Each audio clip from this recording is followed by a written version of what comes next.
Olá! No programa de hoje eu convido o secretário de Cultura, Gilberto Neves, e Camila Delfino da Silva. Ambos vão falar sobre este pequeno grande homem, Grande Otelo, e o seu centenário aqui na cidade de Uberlândia.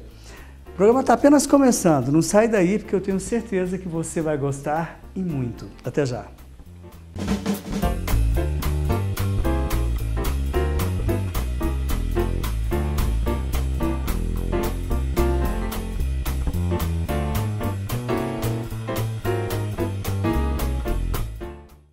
Começa aqui mais um programa, o Guenegres Neto, no seu canal 15, o canal da gente.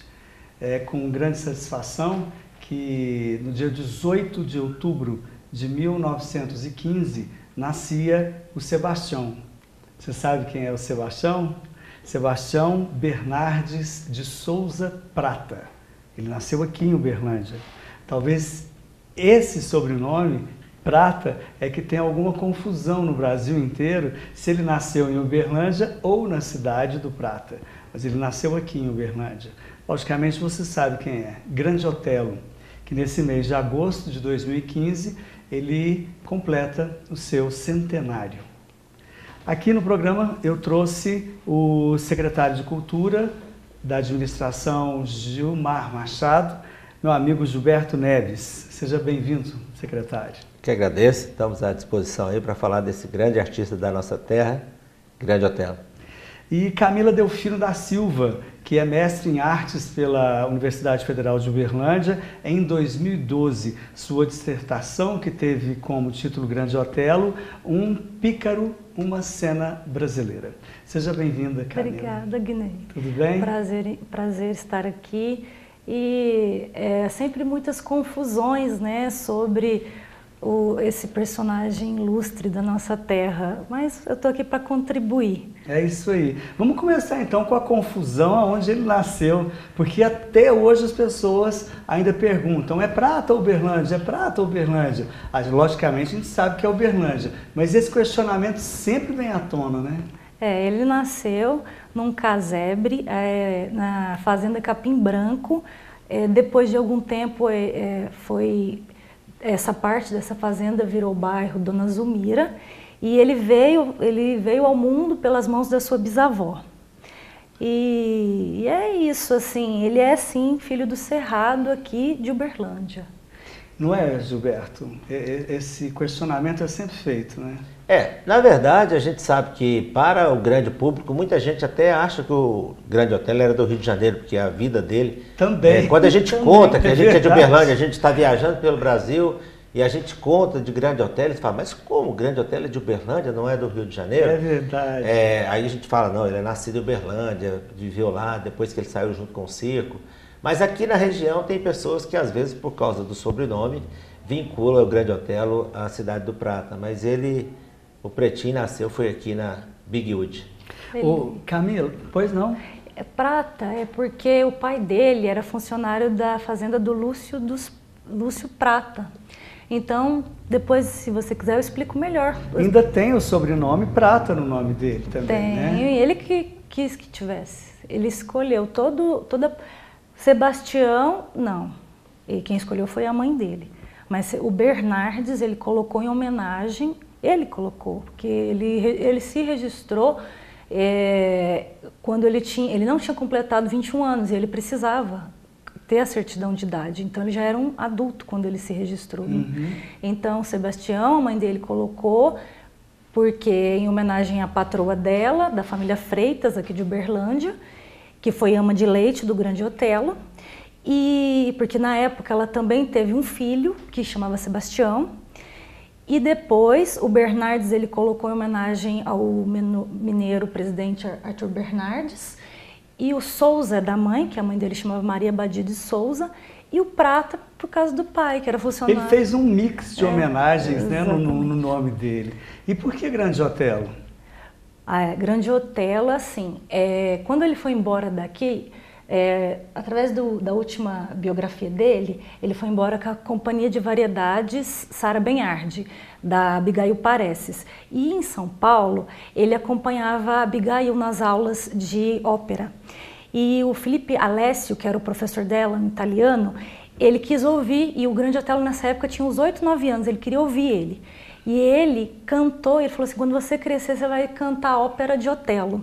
E aí depois disso, o Tiãozinho foi chamado de Otelo, aí vai depois Pequeno Otelo, quando ele já estava numa outra companhia, não adotado, que nessa companhia ele foi adotado para ir para São Paulo, a mãe autorizou. Ele foi fazer uma apresentação numa outra companhia, do Sebastião Arruda, que era um personagem antigo da época, que antes ele se consagrou com o personagem caipira, antes do Mazzaropi. Então ele convidou o Otelo para participar e ele era chamado Pequeno Otelo. Aí depois, quando ele foi para outra companhia, o Pequeno Otelo não ficava legal. Que era não soava bem. Não soava legal.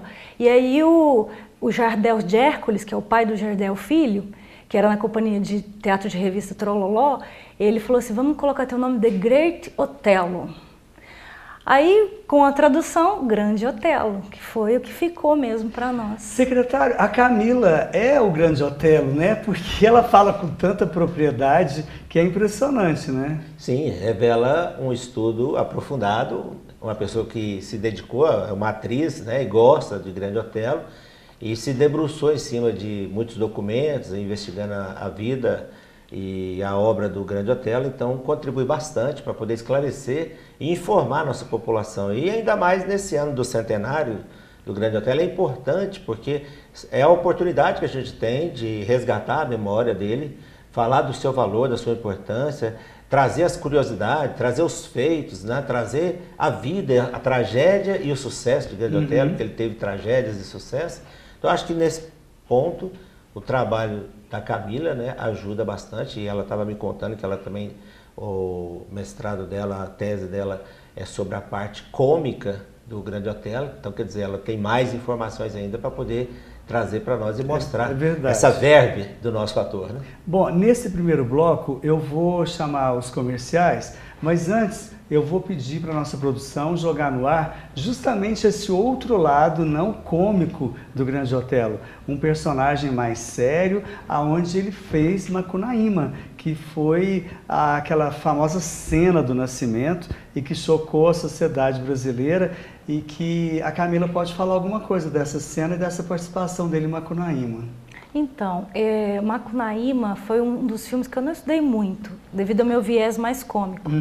Mas tem Macunaíma, tem mais outros filmes também, que ele se consagrou pelo lado cômico. É verdade. Bom, então a gente vai assistir um pedacinho de Macunaíma e a gente volta no próximo bloco aqui no seu canal da gente, o canal 15. E você pode conferir também no nosso site, que está aqui no rodapé do seu vídeo. Até já.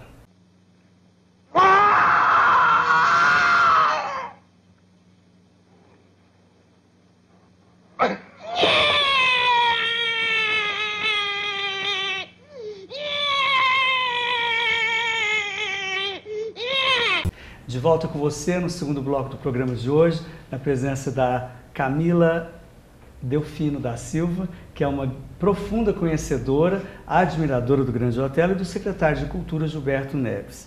Bom, a gente tem algumas informações, né, e até mesmo por curiosidade, porque quando eu era menino, eu lembro do Grande Otelo realmente como comediante. Mas a gente assistiu Macunaíma e ali ele está mostrando um lado dramático, né, Gilberto? Um lado dramático, e a proposta, né, do cinema novo, que vinha em cima de um movimento estético que começa desde a Semana da Arte Moderna de 1922 e que se prolonga naquele período, vem tentar mostrar o Brasil que não aparecia na literatura e nas artes. E a história é uma história dramática, e ele vai personificar uma contradição de ser um herói ou ser um anti-herói. Então teve uma grande repercussão, virou uma polêmica, mas foi uma polêmica no sentido positivo, de fazer as pessoas pensarem que país é este. E o Grande Otelo fazia esses musicais também, né? Já mais velho, né? Era uma coisa mais glamurosa, mais Broadway, digamos assim. E a gente nota então que ele pontua no drama, na comédia, no musical. Isso. Essas apresentações com a nossa Josefine, né, eram nos cassinos, Cassino da Urca, né? O Grande Otelo atuava muito. Tão bonito essa fase dele. Nos cassinos. E também, que foi o meu ponto de pesquisa, no teatro de revista também, que era muito glamuroso, né? Apesar que o Grande Otelo, ele sempre fazia os personagens, não que não eram, tinha o seu glamour, mas que o glamour estava nas vedetes, né? Na descida da escadaria e tudo, mas o Grande Otelo sempre fazia os personagens, o malandro, o cômico, o ator que dialogava diretamente com a plateia, né? Que ora fugia do seu personagem para brincar mesmo com a plateia e conquistar essa plateia. Então tinha muita improvisação. Bom, há mais de 2 anos o Teatro Grande Otelo está interditado pela Justiça por más condições. Em abril desse ano foi determinado um prazo de 6 meses para que o espaço volte a cumprir a sua função social para levar cultura e entretenimento à população. Um laudo do CREA em maio deste ano mostrou parte do telhado arrancado por um vendaval, uma questão climática, né? E o último espetáculo realizado foi em 2002. Em 2011, a Prefeitura apresentou um laudo que mostrava que a única solução seria a demolição. Aí você sabe, teve greve, gente na porta, não querendo deixar, que é um patrimônio cultural, histórico da nossa cidade.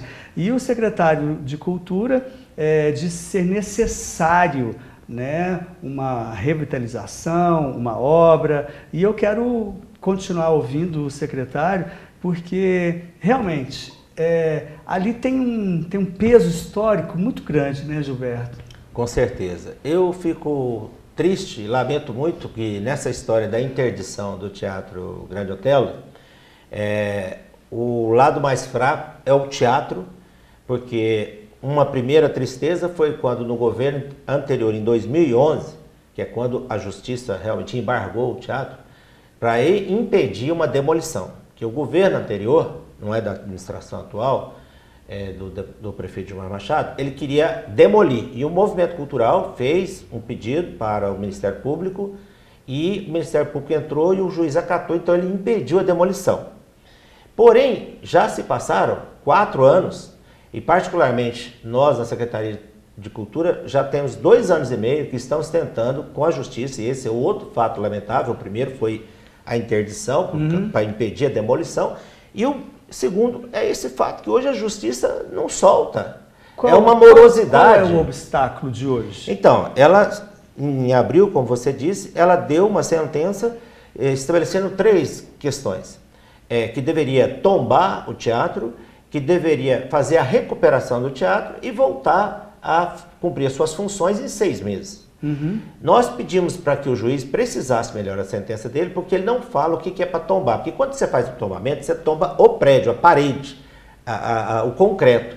E como nós precisamos fazer uma reforma nele... enorme. Tem que mexer no teatro. Aí se você começa a reforma, vem o Ministério Público e embarga, porque afinal de contas você tombou, como é que você vai mexer nas paredes? Então essa é a primeira. Essa reforma é de palco, é de coxia, de camarim, é da área das poltronas, é uma reforma 100%, né? É uma reforma geral, preservando a fachada, porque quando você tomba, o motivo que o juiz determinou o tombamento é que ele está preocupado com a arquitetura da frente. Mas o interior tem que ser reformado. Ele está oco. O teatro hoje ele é oco, ele não tem nada ali dentro, como As você cadeiras falou, já foram arrancadas. Já foram, há muito tempo o telhado caiu, então só tem partes do telhado. Porém, a Secretaria de Cultura não pode fazer nada enquanto a Justiça não devolveu o prédio para o governo. E o que nós pedimos, então, nessa sentença que eu te falei, que ele determinou 3 questões, que uma é o tombamento, então nós queremos que ele diga, porque o próprio laudo técnico do Judiciário, do engenheiro do Judiciário, disse que as paredes laterais podem ser removidas porque elas estão frágeis. Então nós queremos que ele precise, porque para nós o tombamento é da fachada frontal. As paredes laterais, então, pode. Agora ele tem que dizer pode, porque senão a gente começa a obra e eles embarcam. E os dois outros elementos que ele disse... disse-me-disse, tem que andar logo, né? Mas só explicar os 2 outros que ele pediu, que é a recuperação. Nós queremos e depois, em 6 meses, o funcionamento.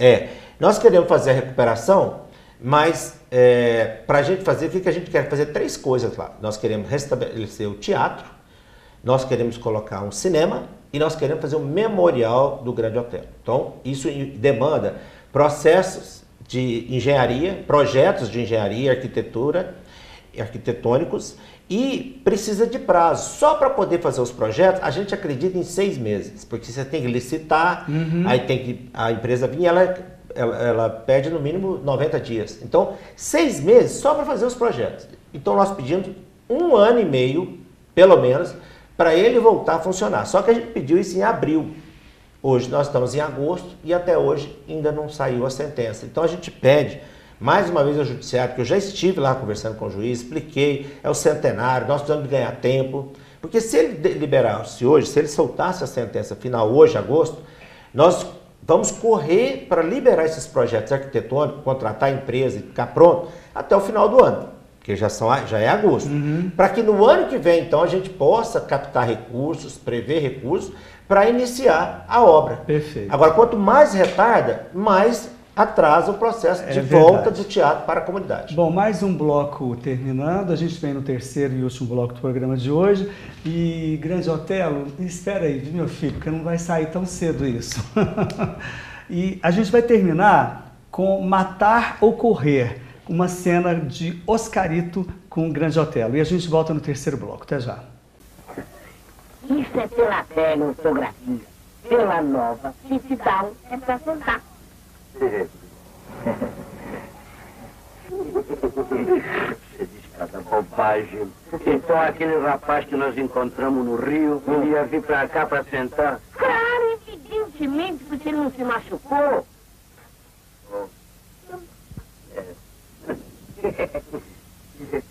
Ah, o senhor viaja aqui, o Dr. Humphrey, Hogan. De volta com você no terceiro e último bloco do programa de hoje. O secretário tem uma história para contar, quando ele era menino, garoto, de calça curta. A Camila vai poder falar um pouco sobre a questão da defesa que ela foi o que mesmo, Camila? Uma dissertação de mestrado. Do mestrado dela. Mas para que isso tudo fique mais gostoso, com a presença do Grande Otelo, eu convido vocês a tomarem um café Cajubá. E a gente volta em instantes com você. Café Cajubá do grupo Icatril e Grande Otelo.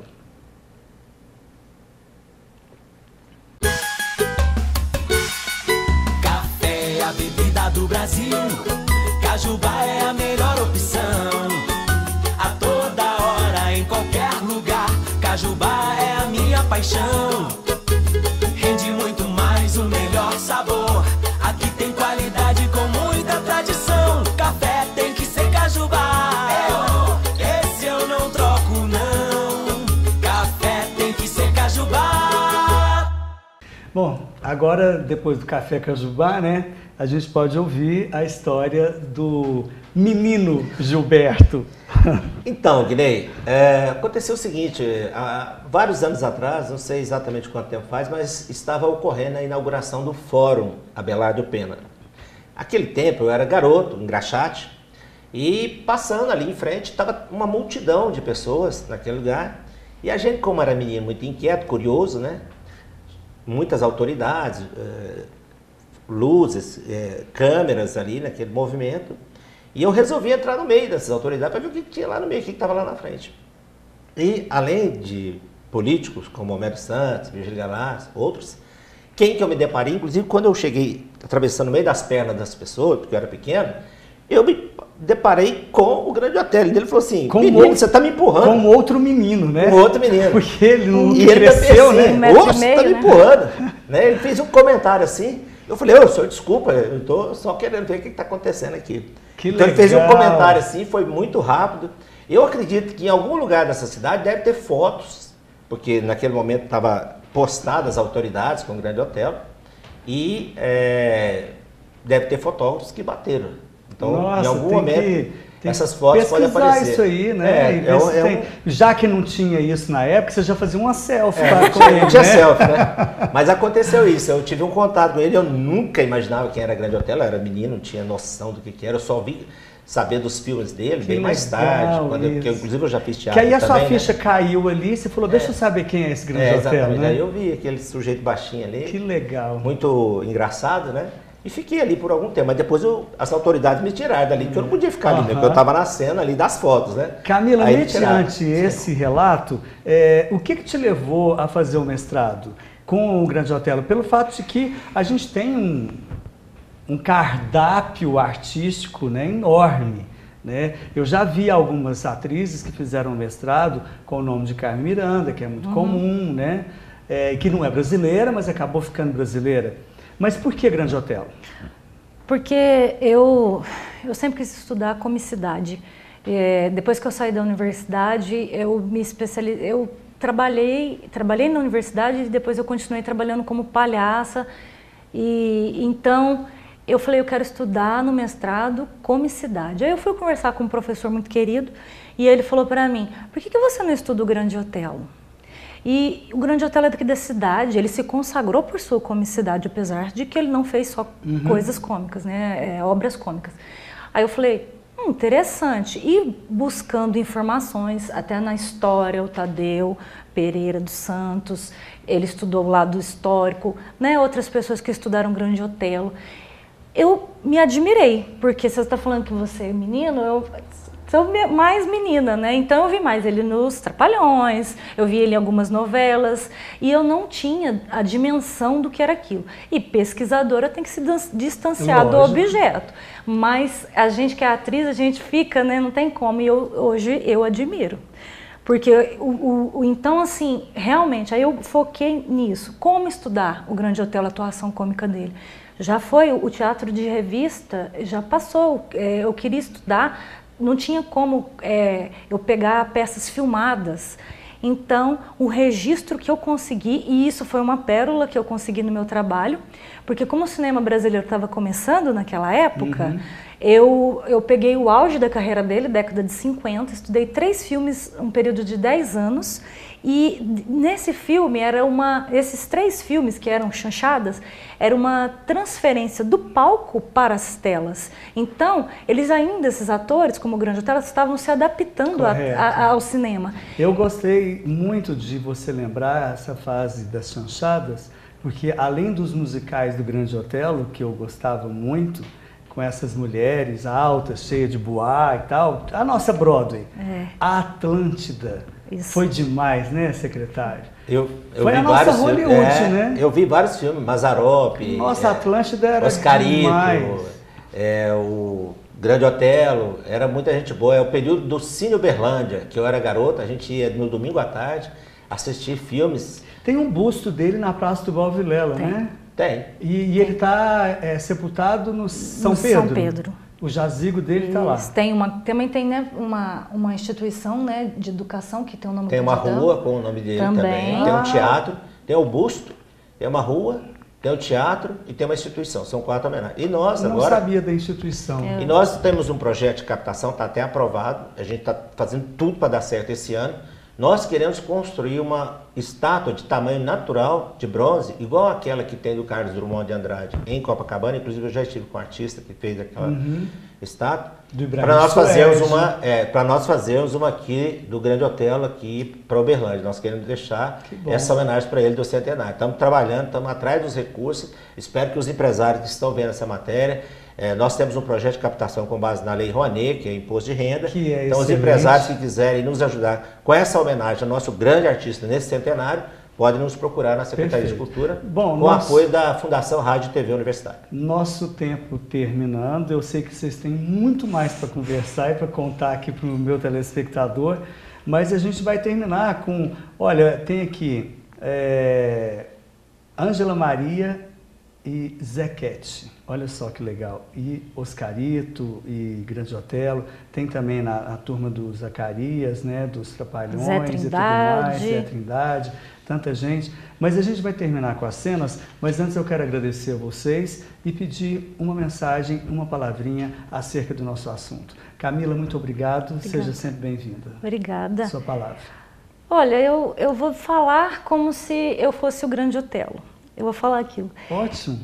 Eu acho que o Grande Otelo, se ele estivesse hoje aqui, ele falaria, me baseando numa reportagem de 1976, que tenham mais casas de espetáculos e tenham intervenções para que essas casas de espetáculos não se fechem. Nossa, assinado embaixo. Gilberto Neves, secretário de Cultura, muito obrigado. Por nada. Então, recordar é viver. Viver e reviver o que foi e fez Grande Otelo é importante para essa nova geração saber a capacidade artística do nosso uberlandense e o que ele significou para a nossa cultura. Então, busque saber, participe das atividades que serão feitas sobre Grande Otelo e se inspire na sua capacidade artística, que eu tenho certeza que o que ele fez ajuda a humanizar a nossa sociedade. É verdade. Mais uma vez, muito obrigado. E ficamos agora com mais cenas desse pequeno grande homem, Grande Otelo. Obrigado pela audiência e até semana que vem. Eu trouxe um samba para mostrar para a senhora. Eu ouvirei com muito prazer. Vamos fazer o seguinte, vamos ao bar, enquanto eu tomo um cafezinho, você canta o samba para mim. Tá bom, meu bem? Tá, senhora. Então vamos lá. Obrigado. Um café. Pode cantar seu samba.